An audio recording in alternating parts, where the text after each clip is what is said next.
As we listen and consider our thoughts and meditations this morning, I invite you to gift your body this moment of rest. Take a deep breath, loosen your jaw, drop your shoulders, settle into a neutral position wherever you are. Allow your feet to plant or stretch and flex as they need. There's nowhere else you need to be, and nothing else you need to be doing in this moment. This here is Sabbath. Not the date on the calendar or the day of the week, not the gathering in the church building or the reading of the Bible. Sabbath is not a doing thing, it is a being thing.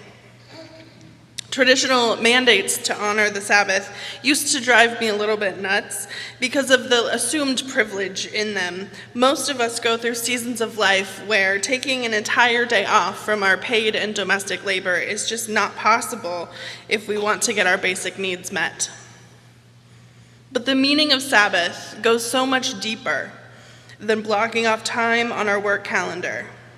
It's a revolutionary practice that disrupts our social order to realign ourselves with the movement of the Spirit amongst us. We have 4 stories of Sabbath this morning that we're going to walk through together. 3 of them are from Jesus. And while I do think that it was easier for Jesus to honor the Sabbath because in those days Herod couldn't cancel the kingdom's government with a tweet, it is noteworthy and important that we have 3 Sabbath stories from Jesus in a row. But our first Sabbath story comes from Micah 2, and I chose the translation from the International Children's Bible because it gets right to the point for us this morning. God is admonishing the powerful for using their money and influence to steal the basic needs from the majority, removing them from their homes, taking their clothes and jobs, making them feel scared to be in the road, terrorizing women and children, and replacing wise leaders with drunks. So consumed are they with their plots of confiscation that they try to silence those who speak out. If you are thinking, I did not know this passage was about the Sabbath, then me too.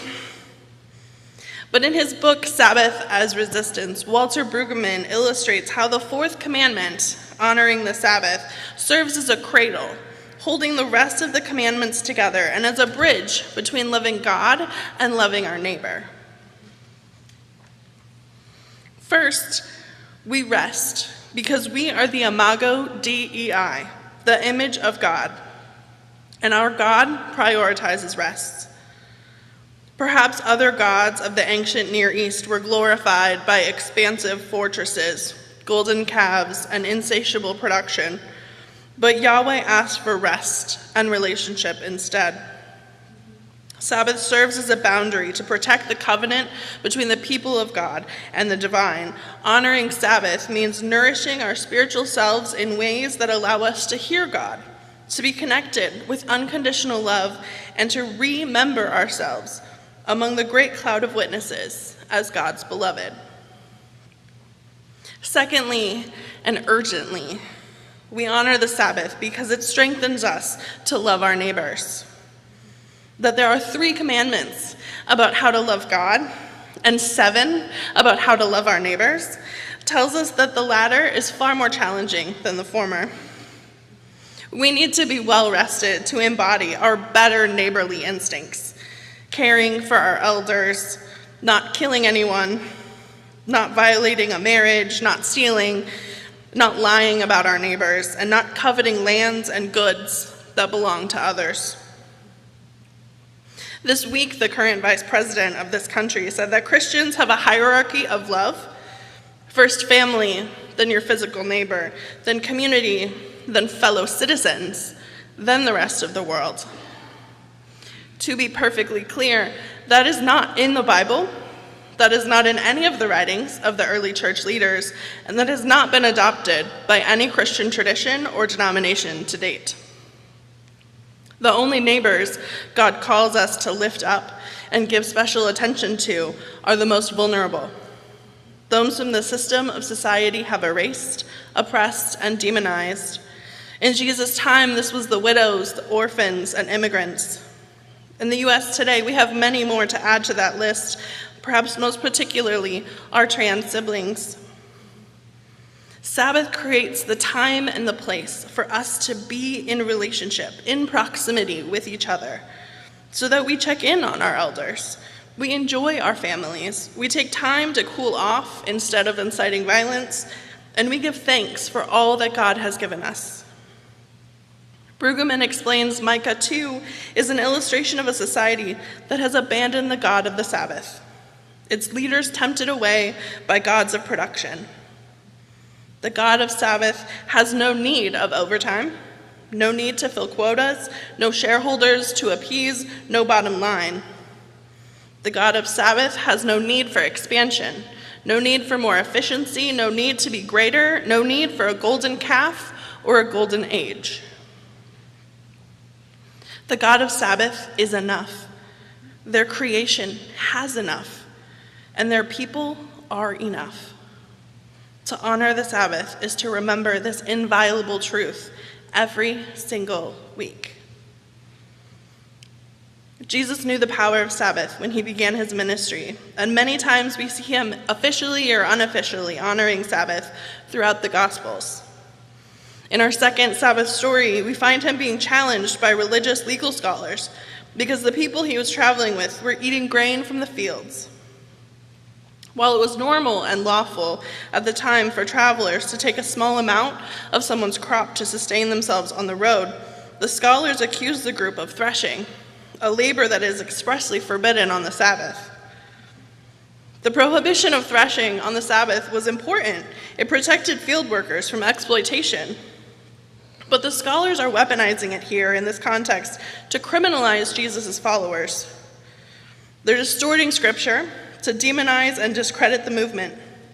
Jesus highlights their hypocrisy with the story of David, demonstrating that human need is more important than religious ritual. But it's almost an aside, like a reminder to the listener, as if Jesus and everyone who hears this story knows that you aren't going to win these kinds of arguments with facts. Instead, his main plea is an appeal to divine authority. The Son of Man rules the Sabbath. This has dual meaning. The Son of Man was another title for the Roman emperor. Jesus claims it for himself here and on other occasions when the Pharisees threaten the people under his care, the disabled, the hungry, the marginalized, the foreigners, the sick. Power he refused in the wilderness as a means of confiscation and self-aggrandizement, he asserts here to protect his neighbors. In our third Sabbath story, the scholars have narrowed their attention on Jesus, but this does not stop Jesus from offering the requested mercy despite increased personal risk. However, he makes sure to pull the man to the center of the sanctuary in an act of transparency. He wants everyone to see what he was doing, what he is being accused of, and to judge for themselves the morality of healing on the Sabbath. Our fourth Sabbath story is one of those unofficial Sabbaths. Jesus goes to a beautiful, quiet mountain spot to pray and rest before announcing the men chosen to be in the Discipleship 101 cohort. Not only does this night of prayer bookend his time teaching his students here on the mountain and later in the garden, it also protects his own personal needs. Even God with us needs to rest every week. Even God with us needs time with their own thoughts and the beauty of creation. Even God with us needs to be alone. It's tempting to let fear and overwhelm compromise our Sabbath practices. It's even justified when it means offering mercy, healing, and hope to our neighbors. Being in a body is complicated and messy and hard to regulate in a time and place when it seems like chaos rules the day and doom draws near. In my own doom scrolling this week, I lost track of the clip to cite her, but I saw a woman define doom as the certainty of death, destruction, or some other terrible fate. Or in other words, the belief that we know how things are going to go. In that way, an antidote to doom is curiosity. Because curiosity insinuates there's more to learn, there's energy and mystery. You're trying to investigate. There's necessarily some element of hope. You're not just sitting there being like, the world is ending. You're like, I have questions. It's easy to see the parallels between this moment in our time and other historic atrocities, and that's really important. But we're still here, and just because it happened one way in history does not mean tomorrow will follow suit.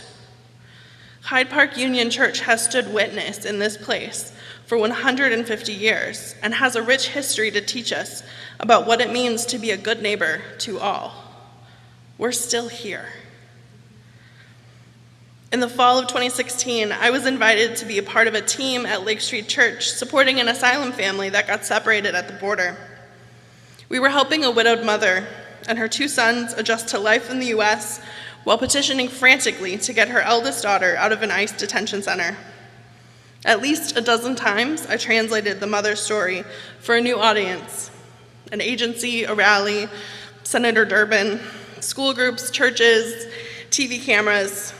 I knew the story well enough to tell it on my own for her, but she insisted on telling it herself through her tears each time. It was her story, her daughter, her right.